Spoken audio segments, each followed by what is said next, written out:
Is imagination simply contained in the mind, or does it tap into an unseen world with messages waiting to be told? There is a place where legends cross over into our world, where strange visions and whispers beckon, and superstition takes hold. Step into the Black Cat's shadow.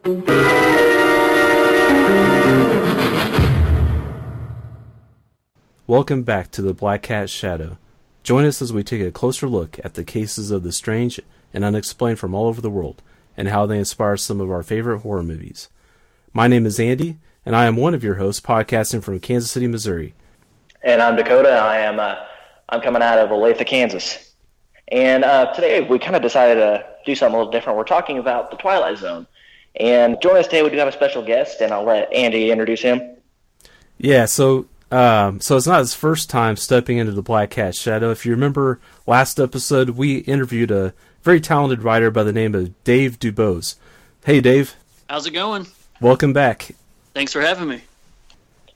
All right, well, we kind of decided to do a little something different. A while back, we decided to do a segment called Horror 101. In that, we mentioned Twilight Zone.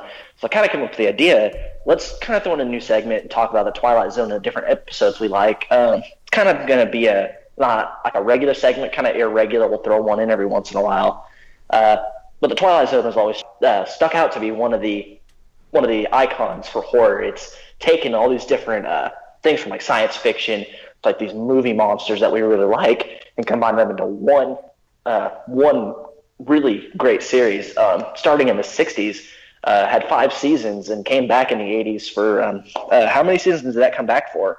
So there was 3 seasons in the 80s. It went from 1985 to 1989. Yeah, and then eventually it did spark a movie that kind of took some of our favorite episodes and combined them into one feature-length movie, and it was great.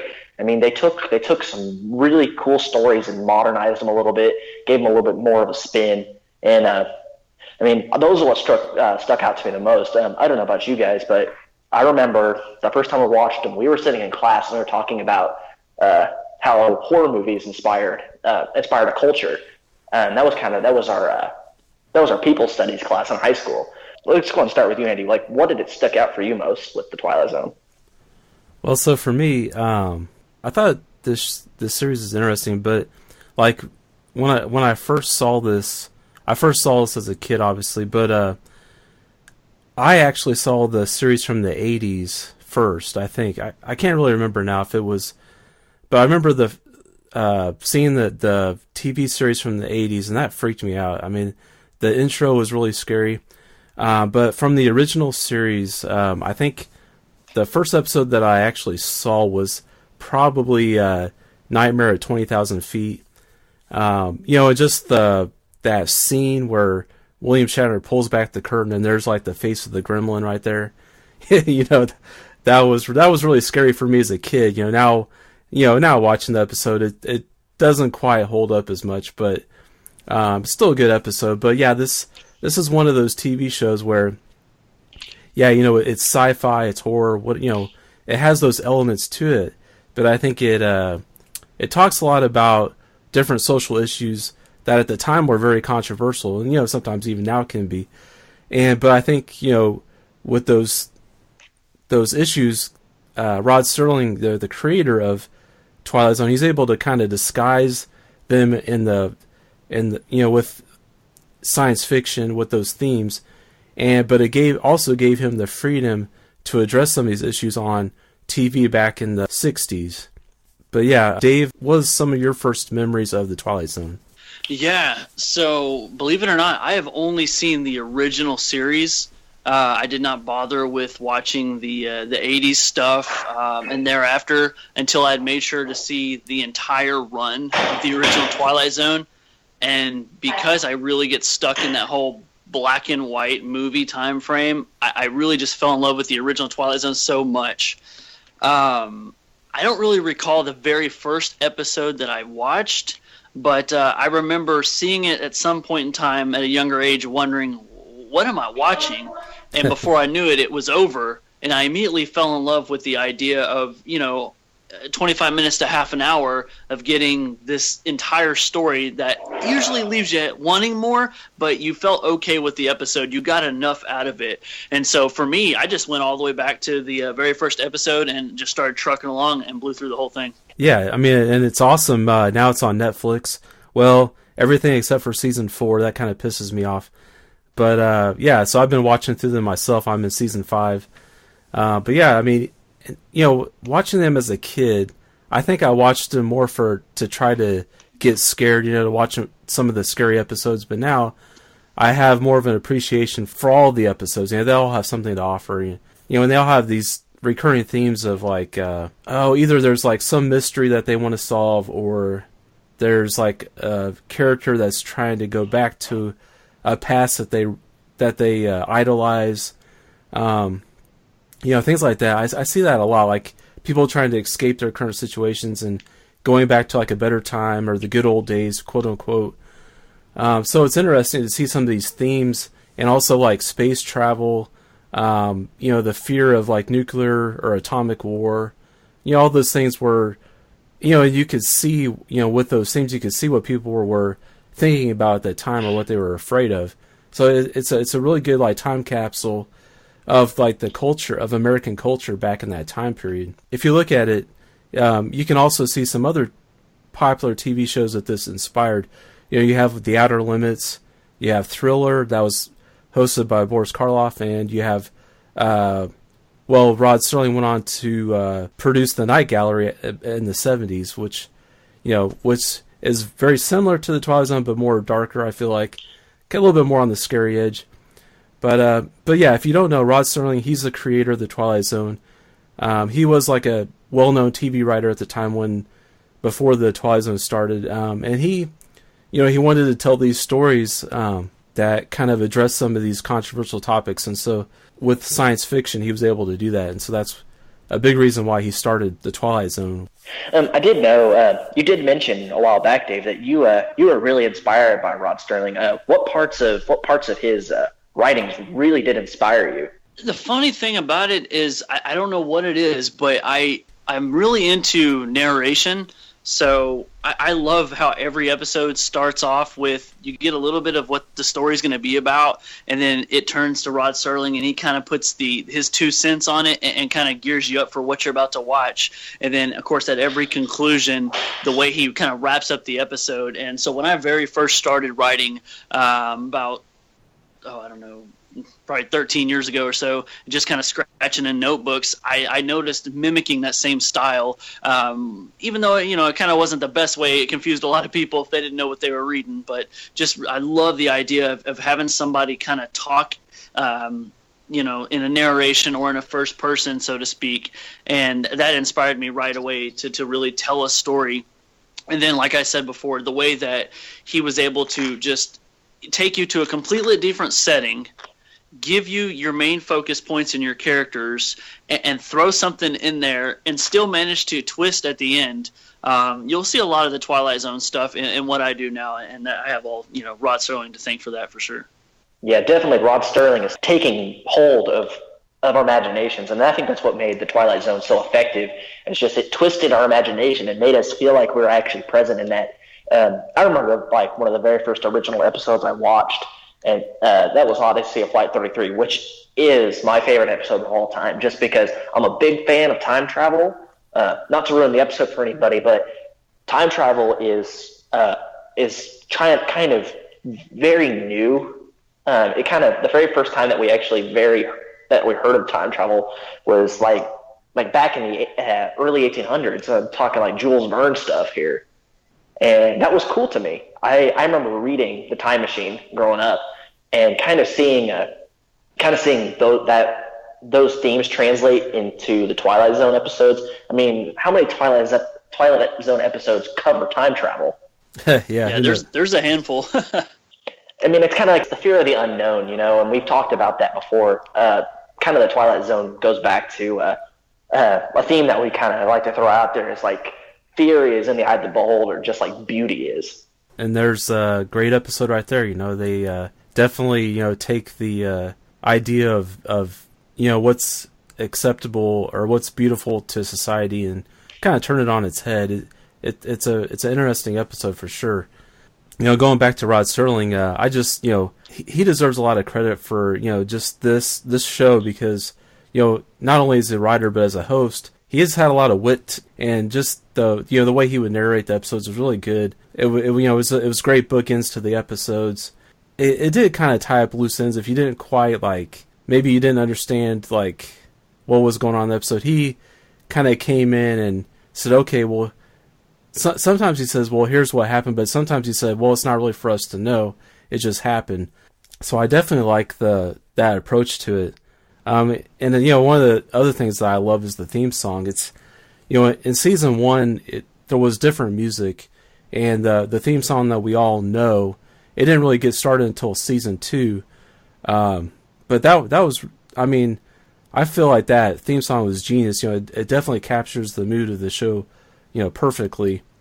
I don't know if you guys have heard, there was actually a show that got its start right before the Twilight Zone. It's called One Step Beyond, and each episode of that show was based on true stories or supposedly true things that really happened. And I feel like that could have possibly influenced some of the Twilight Zone. Are either of you guys familiar with that TV series? I seen it on DVD, and I didn't know what it was when I picked it up. It was in a clearance rack at a half-price books, and I kind of was reading it and examining it, and I got basically out of it what you just told me, but I didn't pick it up, unfortunately. I guess now I wish I did. Yeah, I haven't seen any of those episodes, but it was interesting. It started just before the Twilight Zone, and I think there was a little bit of a rivalry there when the Twilight Zone did start because, of course, Twilight Zone, was the longer running show.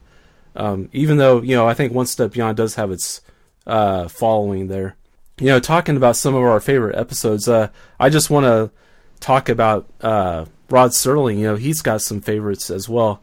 His favorite episodes are actually The Invaders and Time Enough at Last, which are both classic episodes. I think everybody, especially Time Enough at Last, you think about that one. It's got Burgess Meredith in it, and he is a great actor. And,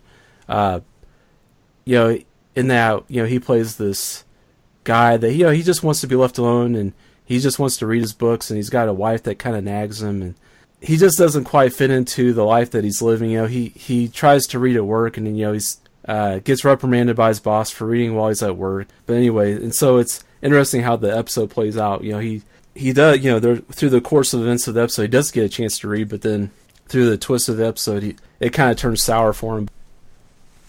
Well, complimenting that episode in particular, it is also on my list, but a lot of other TV shows and cartoons really spoofed that episode in particular, so it's a pretty well-known episode. Yeah, it's definitely one that I know just by the name. There's a lot of episodes that, I see the name of them, I don't really know what, I have to look up the plot or the synopsis, I don't really know what it's about, but that one definitely is one that I just recognize by the name. For me, Time Enough Lasts, it's a good episode, I like it a lot. The Invaders, I like that one too. It's one that I actually heard about before I saw the episode. I heard about it because they had an interesting twist to it, and I don't know how much we really want to go into spoilers, but it's an old show. If people haven't seen some of these episodes, well, we're going to be talking about them. So, like I said, they're on Netflix, so go check them out. But basically, The Invaders. It's about a woman that she lives in this kind of rural house. It's like a country house in the country, and she hears this noise on her roof, and she goes out to investigate. And it's like this spaceship. It's this little flying saucer, and you got these little guys that come out, these little aliens that come out. And or what she thinks is aliens, and they start to attack her, and she defends herself and ends up killing them and destroying their spaceship. And at the end you find out that they're actually astronauts from Earth, and they landed on an alien planet, and she's actually the alien. She's a giant. So that was kind of a cool twist. And a lot of the episodes, they do have this twist, but some of them don't. Some of them just kind of present a good moral to them. Another one of my favorites is the very first episode on season 1. It's called Where Is Everybody? And I thought that had an interesting premise to it, an interesting mystery. This pilot, he he finds himself in this town, and there's nobody around, and so it presented a good mystery. And then once you find out what's going on, it was like it was a unique twist. It was cool. I thought it was really good. It was a good start to this series. And I think for me, like some of my favorite ones, like if I have to characterize my favorite ones, they're ones that present a mystery, like a really interesting or compelling mystery, and then at the beginning of the episode, then you kind of find out what is happening towards the end. Dakota, what are what kind of characterizes some of your favorite episodes?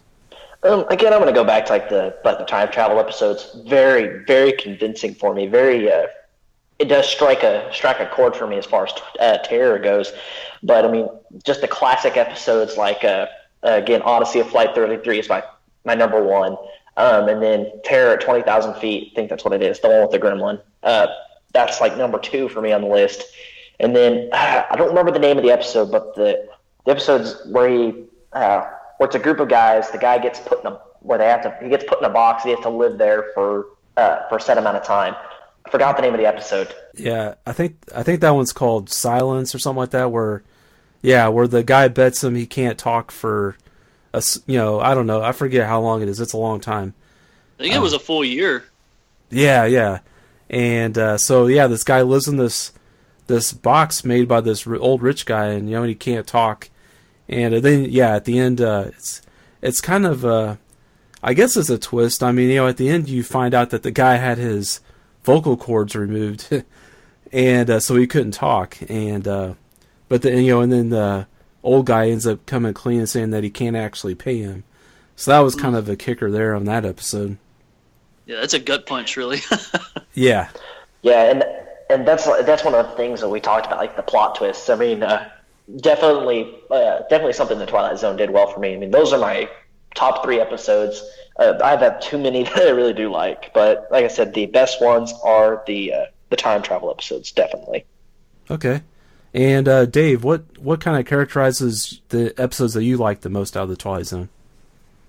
Yeah, I mean, I went through like 150 of these episodes and really tried to dial it down to a select few, and I came up with like 17 of them. But as I'm going over my list, there's two that always stand out to me, and one of them is Static.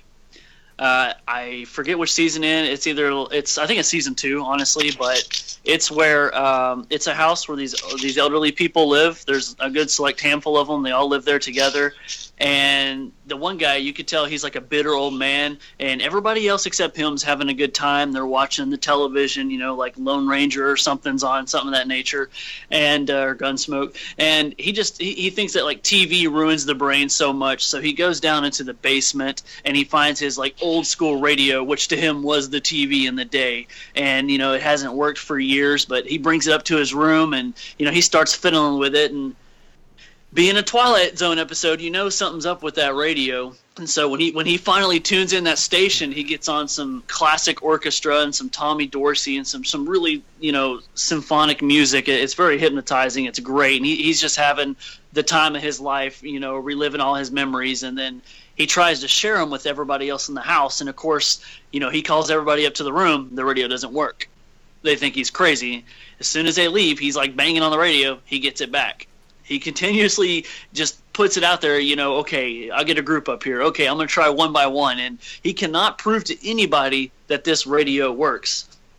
And spoiler alert, so what it comes down to is the radio doesn't work. He is crazy, but he's reliving his memories because one of the elderly people in the house was a woman he almost married, somebody he had a true love relationship with. And the reason he keeps hearing the Tommy Dorsey play is that was their song that was playing when he was going to propose and whatnot. And so he kind of remembers it like the way they used to be instead of the way things are. So anything with like a psychological spin, I absolutely adore. So for 2 episodes, that's one. That's Static. And then the other one, did you guys watch it? It's called 5 Characters in Search of an Exit.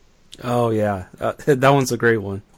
Dude, I mean... Definitely did see it. Spoiler, but like a prelude to Toy Story, right? So it's about, 5 individuals who wake up in this room and it's a very weird room. There's no door, there's no ceiling, but the room is so tall they can't really see out of it, and it's hollow. And, the funny thing is they're all dressed in, like, their profession. Like, one guy's a clown, you got a ballerina, you got, like, a cowboy or something. They're all kind of, just these 5 individuals. It's almost like a pre-Saw setup as well, except no traps in there. But, yeah, so it basically just starts showing kind of the frenzy that happens within, because the desperation, everybody wants to get out of this room. And they consistently keep hearing this, like, loud ringing like a bell. And it's like so loud because it's so hollow inside, and they're trying everything that, stand on my shoulder, stand on my back, we'll crawl out of here.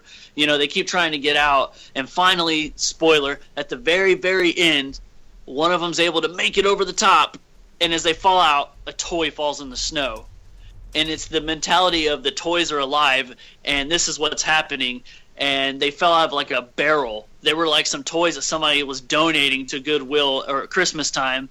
And the bell that they keep hearing was like the Santa Claus person standing there ringing the little ring-a-ding bell. I remember watching it and I'm thinking, like, what's going to happen in this episode? And I literally, like, jumped off my couch and froze when I was like, they were toys the whole time. That was awesome. No, yeah. I mean, it's a great episode. It's a great example of, like, presenting this mystery or this situation, and then just totally, like, the twist just comes out of nowhere. You're like, what the, it just totally catches you off guard. There was, let's see. Got 150 to go through there, Andy. Yeah. Yeah, well, you mentioned, like, ones that, ones that kind of, like, like static. You have, the classic, kick the can episode. And it's kind of the same thing. It's like these elderly people in the nursing home. They're remembering their youth, and they're trying to find a way to get back to the days when they were young and they could run around and play this game called Kick the Can. And so as the episode goes on, they actually, by playing this game, they kind of go back in time and become kids again, and go back to their youth. And there was another one called the 16mm Shrine, where this it's a woman, and she was like an aging actress, and she kind of had her heyday when she was younger. She was a great actress, but she's aging and she's just not getting any roles anymore. And she just like kind of shuts herself up in this room and watches these old movies. Well, watches her old movies, and just remembers back, during that time, and she just wants to go back there so bad. And so, at the end of the episode, I think she actually like walks into the screen, or they go into the room and just see her in the movie. She actually like somehow goes into the movie and just lives in that world. Yeah, I remember that episode. Yeah, it's definitely a recurring theme. Like, it had that whole like Sunset Boulevard feel to it. Yeah, and then like I had mentioned Nightmare at 20,000 Feet, and so did you, Dakota. Yeah, that one, and that's one that they redid for the movie. Of course, the original episode had William Shatner as the airline passenger. But basically, if you don't, most people know about this one, but if you don't know what it's about a man that's just recently got over a nervous breakdown, and him and his wife, and actually the breakdown occurred on an airplane, and so this is like him after his rehabilitation.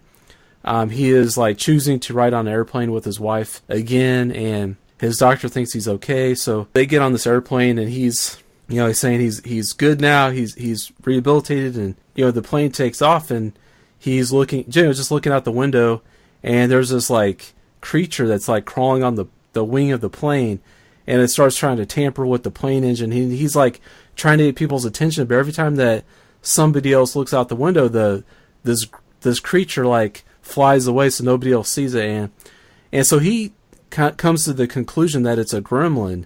That you hear stories about these supposed gremlins that would cause trouble in plane engines, cause planes to crash, and so he comes to the conclusion that's what this is. It's a gremlin, and so, but of course he can't convince anybody else that this thing is real. Even his wife is worried about him, think he's having a relapse, and and it gets to the point where he steals the gun of a police officer that's on the airplane.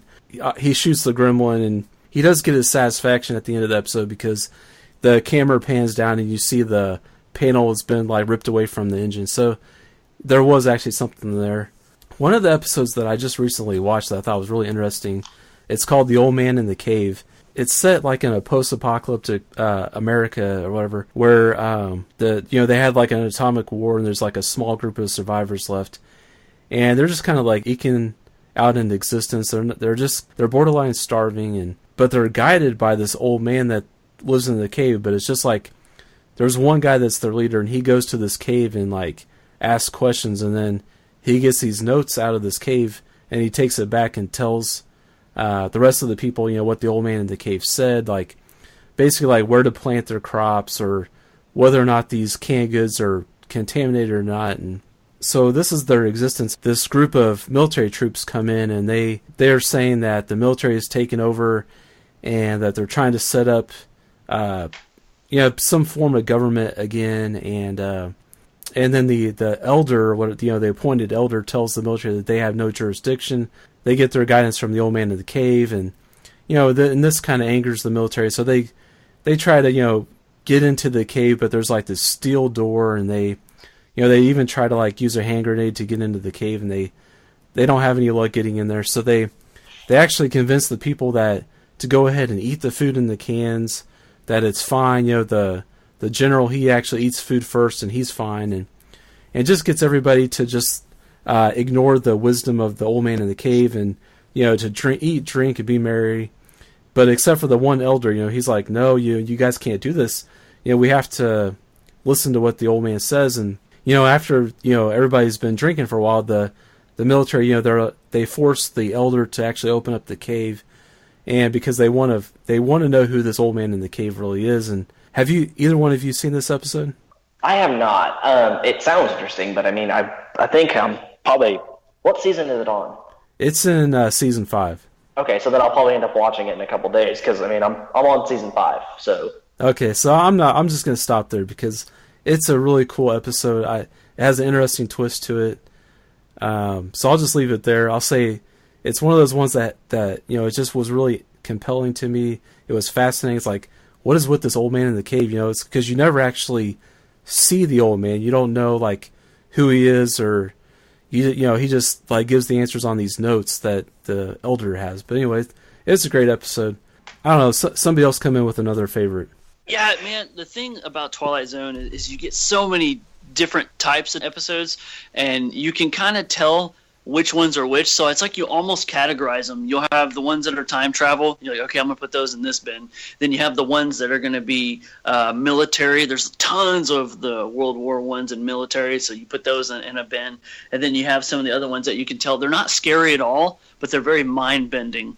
So with that being said, there's one I really like that came out in 1962. It was in season 3. It's called Little Girl Lost. Did you guys check that out? Oh, yeah. Yeah, I just watched that one not too long ago. As I'm looking back at my list, isn't it kind of crazy, man? A lot of these Twilight Zone episodes have been replicated in some of the best horror movies, or at least some of the popular horror movies, like Little Girl Lost. There is like poltergeist written all over that thing. With the other dimension and like ropes going through walls and trying to send things through and see where they come out and everything. Yeah, I didn't actually think about that, but yeah, you're right. You're exactly right. And then, of course, in season 5, Dakota, you're going to know there's one called Living Doll. And, I mean, it's hello, Child's Play the whole time. Oh, yeah. Talking Tina. Make best friends with the kids and then, tell the parents, I don't like you, Yeah. That one definitely got under my skin. That was a freaky episode. Creepy. Yeah. Yeah, because you got the psychotic stepfather who's like, I'll just kill the doll. It's like, yeah, you think that, man, but that doll's got it in for you. That was one of the episodes that we watched in school. Oh, nice. Yeah. Speaking of like another freaky episode, have you guys seen one called Mirror Image? Yes. I actually, yeah. I think I rewatched that last night. Is that the one with the train station or the bus station? Yeah, yeah. Yes. Yeah, that one's awesome. I like. I'll let you take that, but yeah, I like that one too. Yeah, so basically, it's this woman that she's catching a bus, and she's at a bus station. She does some weird things, like she'll go up to talk to somebody, and they'll act like that they've already talked to her. The guy at the counter, the guy at the ticket counter, he's like, "Oh, it's you again." And she's like, "Well, I've never been here before, you know." And he's like, "You were just here a few minutes ago." You know, she's seen all these weird things. Like, people are saying that she's talked to them before. You know, she goes to the bathroom. I think there's like a bathroom attendant that's saying that she was just in there when she wasn't, and like her luggage disappears and it shows up behind the counter. And she's like, "How did that happen?" You know, I never did take my luggage to the counter.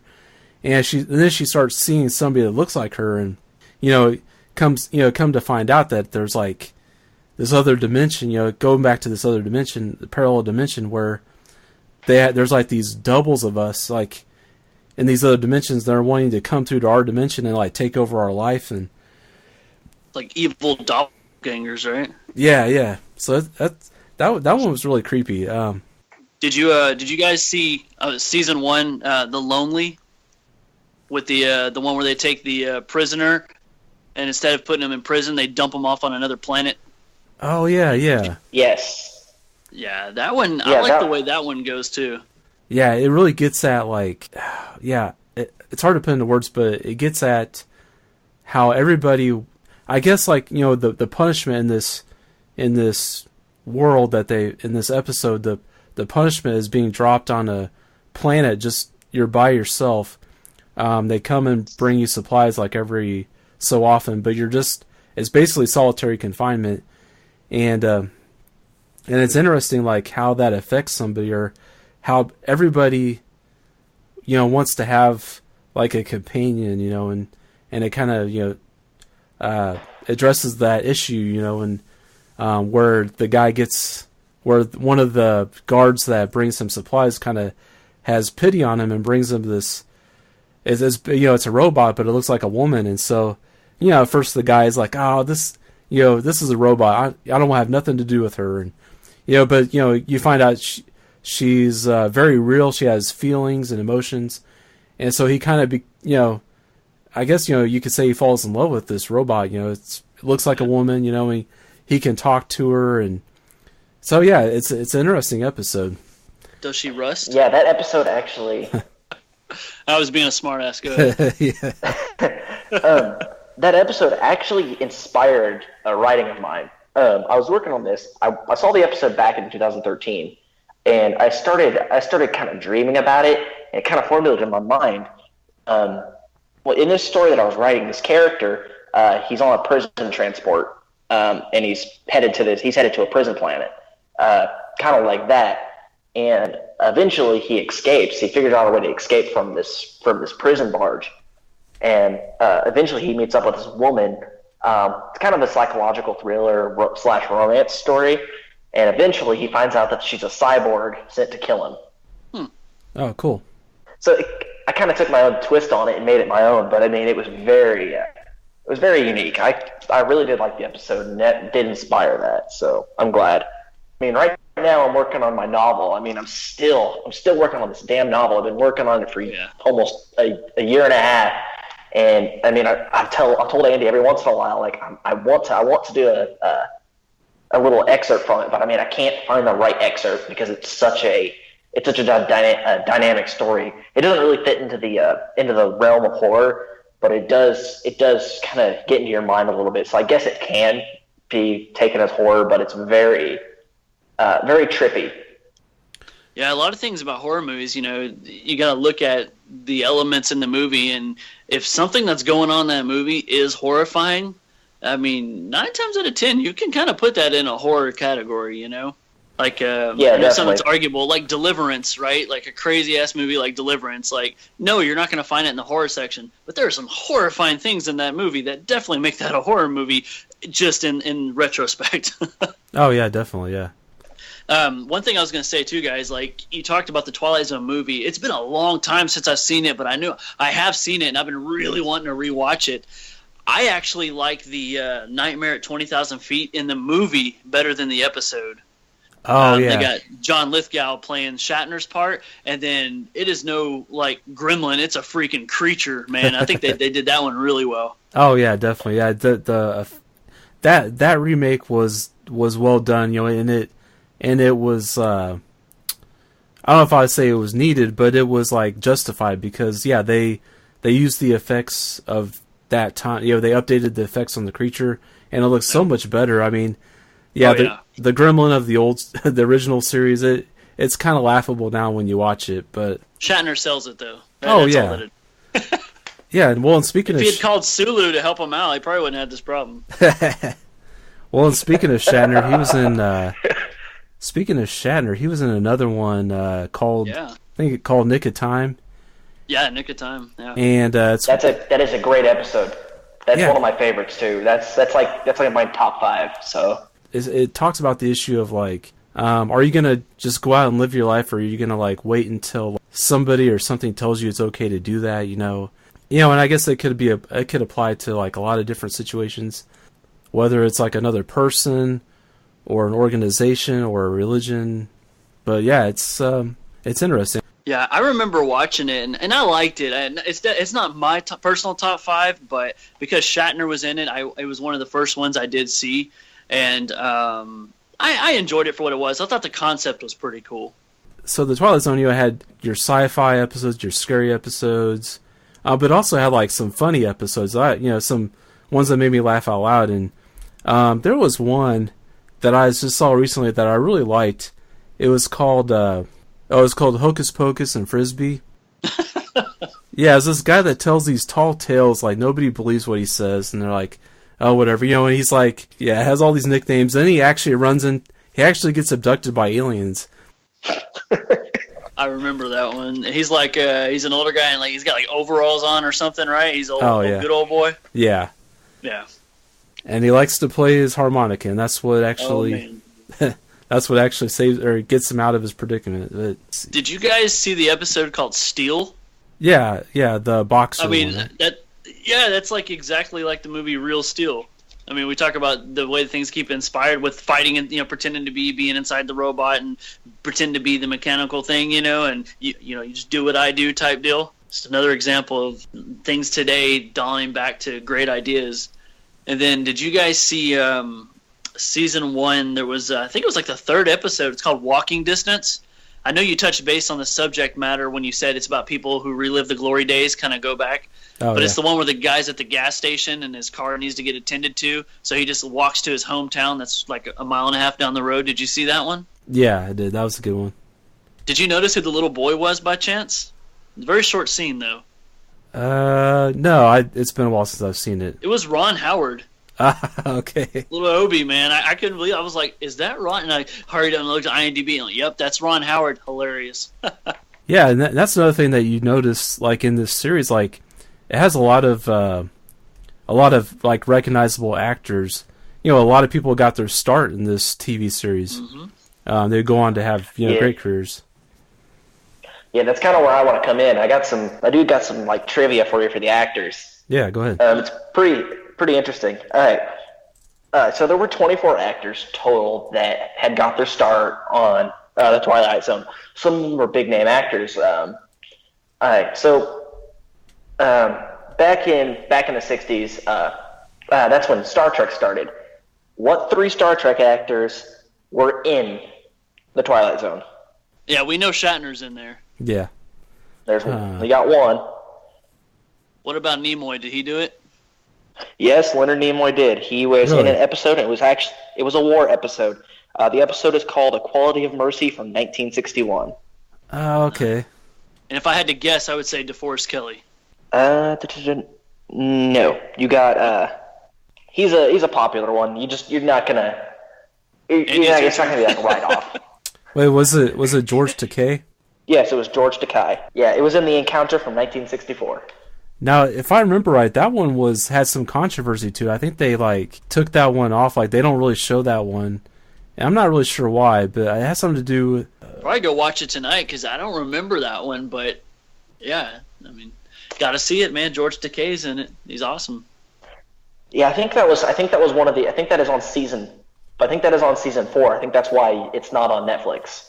You know what I noticed about all of season 4? What's that? All those episodes are 50 minutes. Oh, and maybe that's why Netflix doesn't have it. Like all of season 4 is long as hell.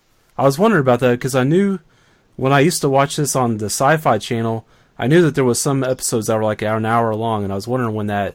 So that Yeah, all of season 4 is that way because if you have Netflix, but they're also it's all on Hulu. The entire all 5 seasons are on Hulu.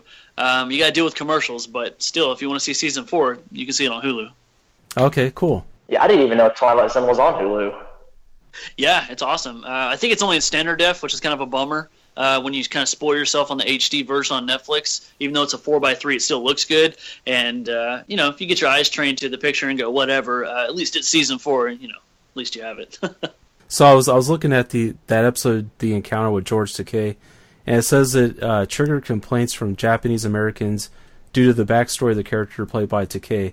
He portrays it's a Nisei, not sure how you pronounce that, Nisei? I don't know. And it's basically the U.S.-born son of Japanese immigrants whose father spied for the Japanese Navy during the Pearl Harbor attack. So I guess back then, that was pretty fresh on people's minds. A sensitive thing. Yeah. But yeah, I'm sure it's a great episode. You could actually go watch that tonight. Yeah, I'm going to have to track that one down and see it too. I'm going to have to, eventually I'm going to buy all these on DVD or Blu-ray or something. So, yeah, but I definitely want to see that season 4. I'm missing that. Yeah, I was in Best Buy the other day, and they have the entire 1 through 5 set on Blu-ray for $100, like $99.99. So. All right, cool. Yeah, it's like $20 a season. That's not bad. I mean, that's normal, and it's Blu-ray, and it's one of the greatest shows ever. So yeah, why not? Yeah, definitely. Yeah. I got 3 more actors for you here. I'm not going to make you trivia on these guys, but Robert Duvall. He was in Miniature from 1963. This one I didn't know. I've seen the episode, but I didn't realize who it was. Burt Reynolds was in this. Cool. He was in an episode called The Bard from 1963. Oh, okay. And then the final one is Dennis Hopper. Ooh. What episode is that? That episode is He's Alive from 1963. I've never seen it. I feel like you just pulled all these season 4s on us real quick. I think they are all season 4 because, I mean, all the really long ones, like all these featured actors. I mean, all these actors went on to do really great things. Yeah, Twilight Zone's a really awesome thing to have on your resume. Yeah.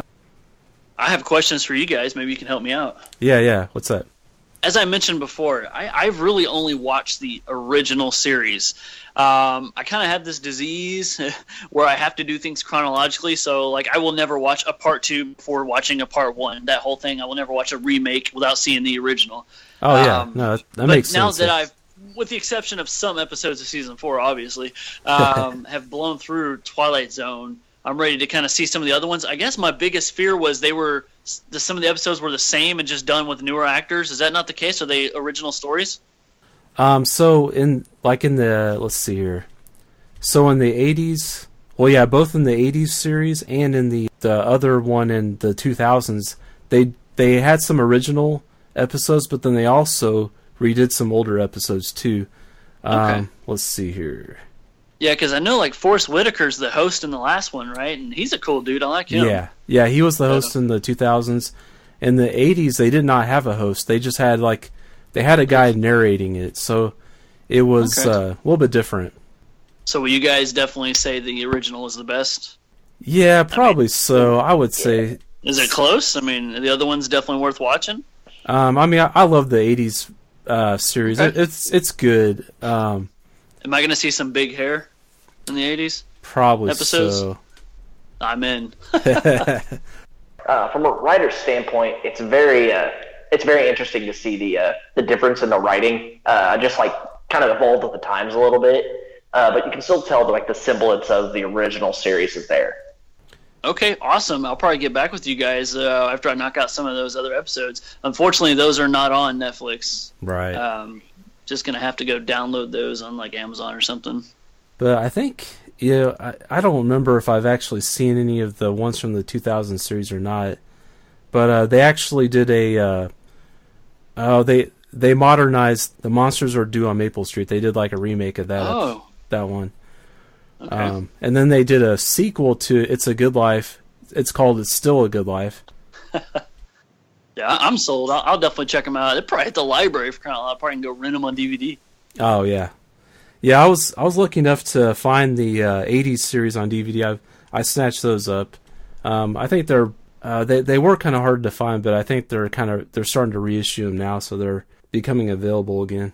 So you talk about some episodes that were on your favorite lists. Let's make it more personal. If you yourself could have acted in any episode, which episode would you have wanted to be in? Yeah, now you got me thinking here. I think just because like I said, my favorite episode was Odyssey of Flight 33. I would definitely want to act in that episode. I'd like to be the pilot in that, just because he kind of shares the intensity I would have. He's like very calm, but he's also very intense in his presence. So just the way he acts. So I mean, I think I could pull off a very calm demeanor, but then when the time comes to be kind of stern and be like, get back to work, let's figure this out. There you go. Yeah, I think for me, I think I would have loved to have been, and this is one we actually didn't talk about, but I would have loved to have been in the one called "Will the Real Martian Please Stand Up?" That one's a great one. There's a spaceship that crashes, and so the police, or I can't remember if it's the police or military. They go to investigate, and they see these like footprints leading off, and so they follow leading away from the spaceship, and so they follow the tracks in the snow. It's snowing, so there's tracks in the snow. So they follow the tracks in the snow, and they follow to this diner, and so they go in.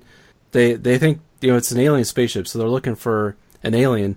Well, of course, so they go into this diner, and everybody's human that's in the diner, or appears to be that way. And the thing of it is, though, this bus just pulled up, and so like a bunch of people got off the bus and just walked in. So there's a whole group of people in there, and they're trying to figure out who the Martian is, who the alien is. And so it's a really good episode. So I think for me, I think sometimes I can relate to, because sometimes I feel like an alien, sometimes not fitting in.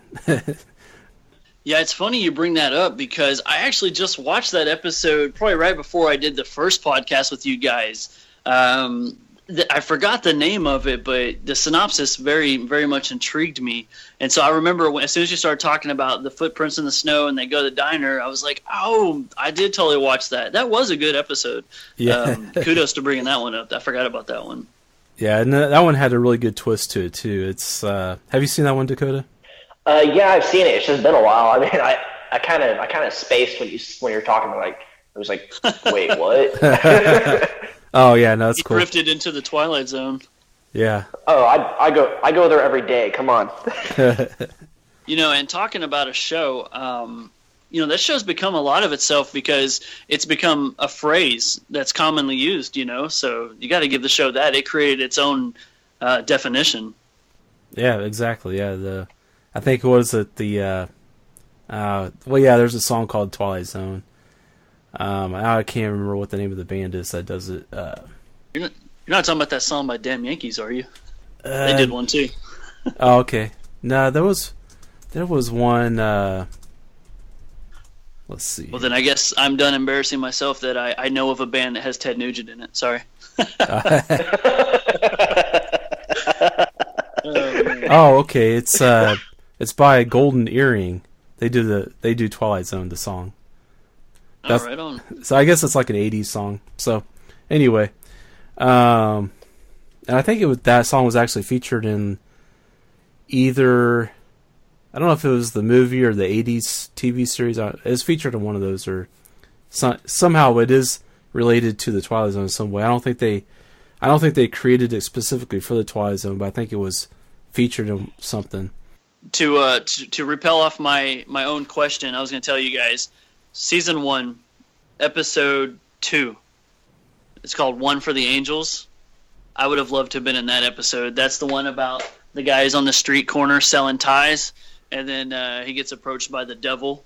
The devil says he's going to take his life at midnight, and then so what he does is he becomes a salesman to the devil, and he basically saves lives. Did you guys see that one? Yeah, it was very charming. There was something about the chemistry that salesperson had. I mean, I pulled my wallet out. I was ready to buy a tie right there.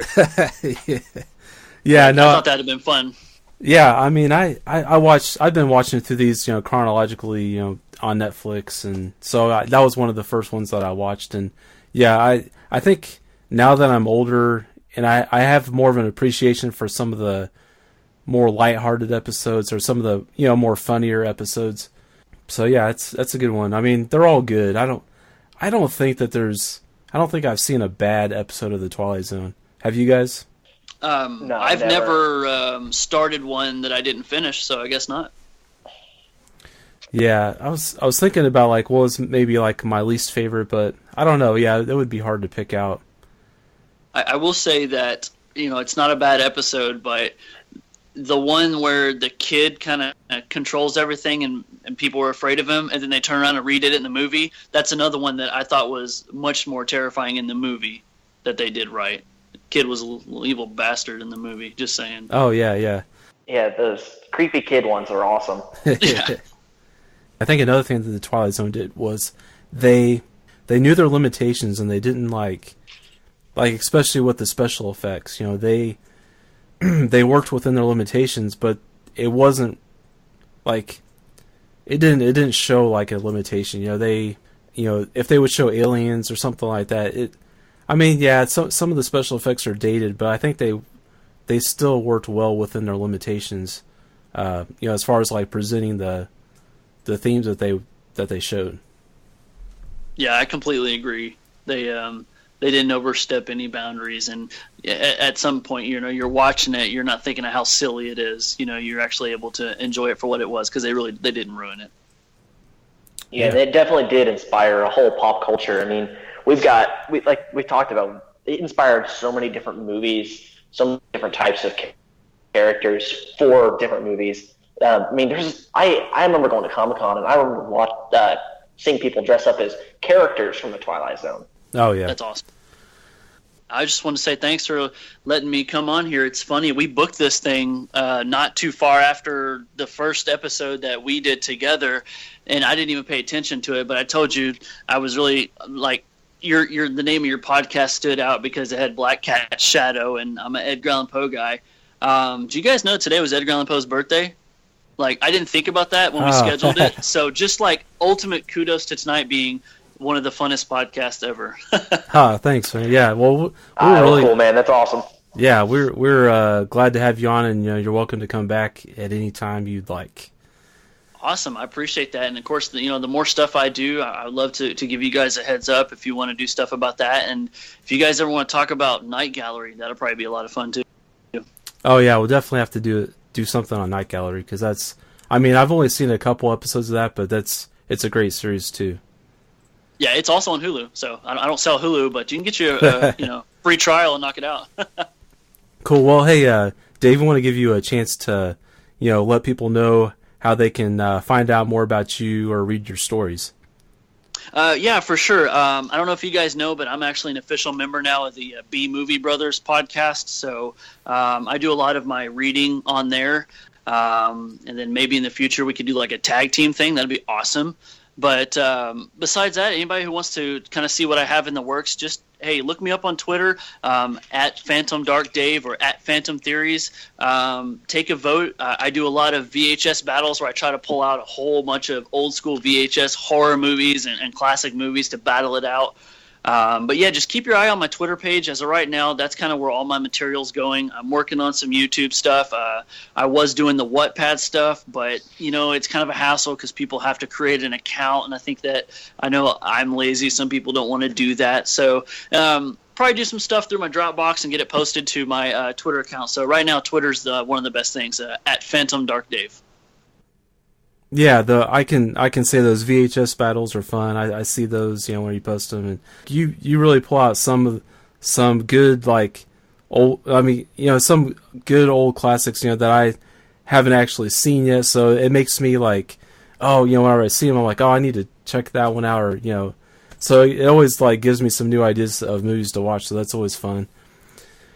Dakota, let people know how they can find out more about you or get a hold of you.